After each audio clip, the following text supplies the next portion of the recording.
Hey guys, Zar here. Hope all is well. It is 12:55, 5 minutes to 1 p.m. Coming out of the first leg of the twilight zone here, the lunch period for North America. Of course, Europe is completely closed at this point for the day. They're heading out, going to think about dinner and eventually go to sleep while we're still doing our thing here. Watching this candle, we got another 4 minutes left or so in the 30-minute candle. And this one right here, breaking into a lower range. See how things pan out when this candle closes. I'll put you on pause for now and bring you back. Just watching the three sisters here on the 30-minute. This is the 1 minute. You can see that there's basically a divergence happening here. Stronger on the NASDAQ, weaker on the Dow. And watching this is the NASDAQ. Here's the Dow again. New candle on the 30. No top wick. 3-minute chart. Let's go over to the 2-minute. Let's go back to the 1. Watch the 2. Yeah, watching the 2-minute on this.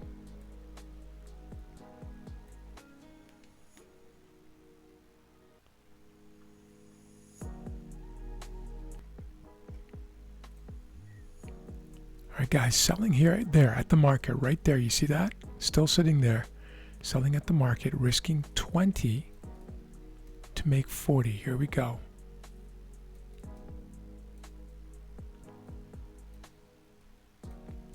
Coming out of the twilight zone, 101. We're on the hour here. Just going over to my own platform, make sure my brackets are good to go.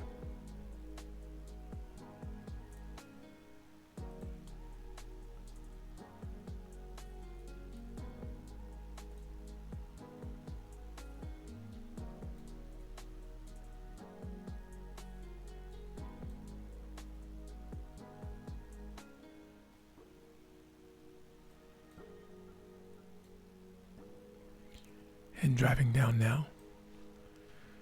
So you notice there's a zone here where we had these violent rejections early on in the session. This could be a problem, but with all the resolution that's happened on this attempt higher, and then thrust down, down, down, down, down, we're going back there again.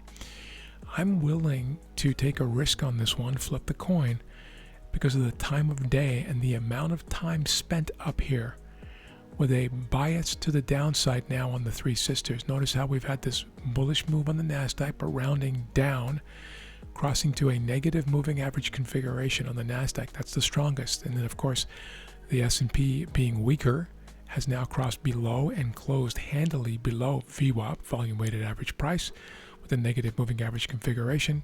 And the Dow, the weakest of the three, and of course them selling the weakest of the three here for a continuation move. This to me is a trend continuation trade. First target is 1R.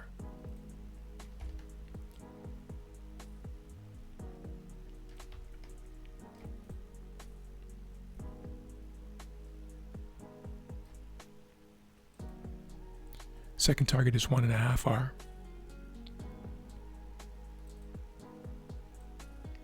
The third target is 2R.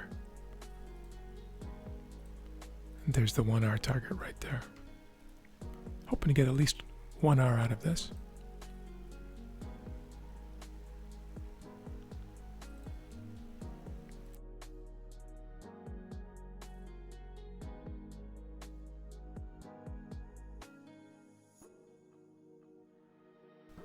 Let's see if we can break through this support here.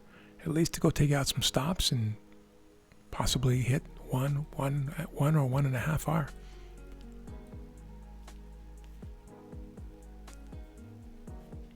See how much damage we can do here.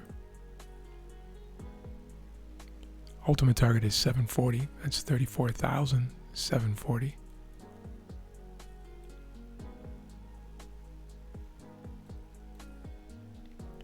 It's a 40-point target. Driving down now towards 1R. I think we're going to be able to get that.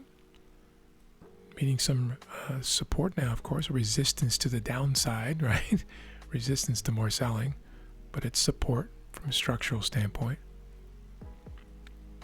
It has everything to do with the parties over here that during the early European session drove prices up, and over here drove prices up in the New York session. And they'll still be there.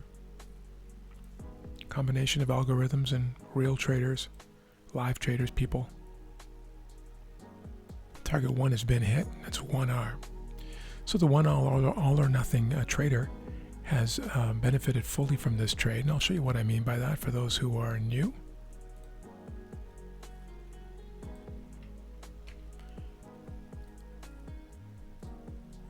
The 4 sample profit-taking models under the Razor's Edge, that's my day trading system.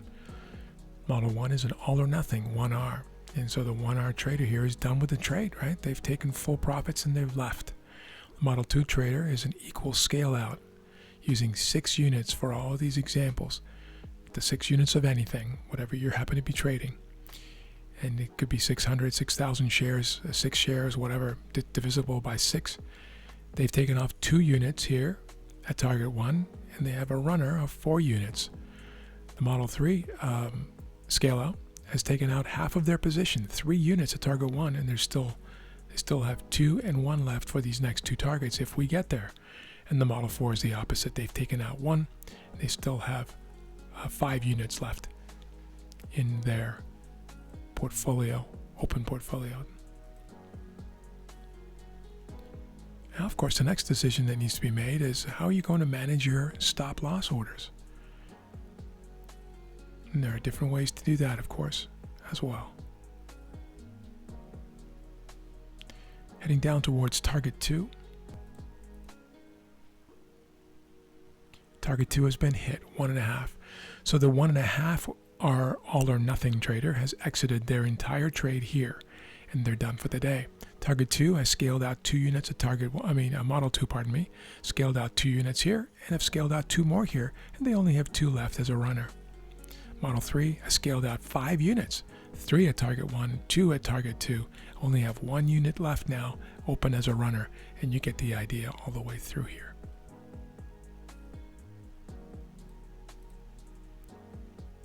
Patience now. There we go. Now, the only reason I was willing to take this trade, despite this, the fact that we were at key support, is the time of day. This coming out of twilight zone. I often bracket the twilight zone and look for this big range expansion when we come out, and that's precisely what's happening here today. Watching closely.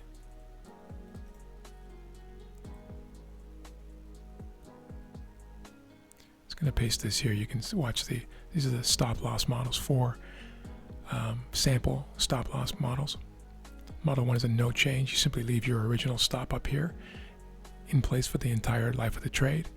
The Model 2 is moved to break even and leave it. So perhaps when you hit target 1, you move your stop to break even and you simply leave it there for the rest of the trade. Model 3 is trail to targets. As each additional target is hit, you move the stop first to break even, then to target 1, then to target 2, and so on all the way out, depending on how many targets you have. You could have 3, 4, 5, 6 targets, of course. And Model 4 is trail above pivots. There have been no pivots in this trade. It's been straight. So that one would not count here today. You can certainly trail above candles too. Some people will do that. Some traders will do that. Nothing wrong with that. This is all about finding what model works for you, your temperament, your nature, your risk aversion, risk tolerance, all of these important considerations.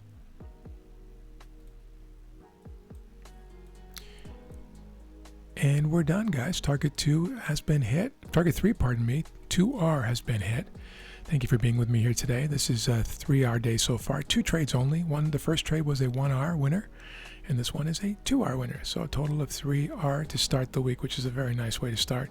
It's 1:11. There may be some more trades here, but who knows? We'll see what the market brings.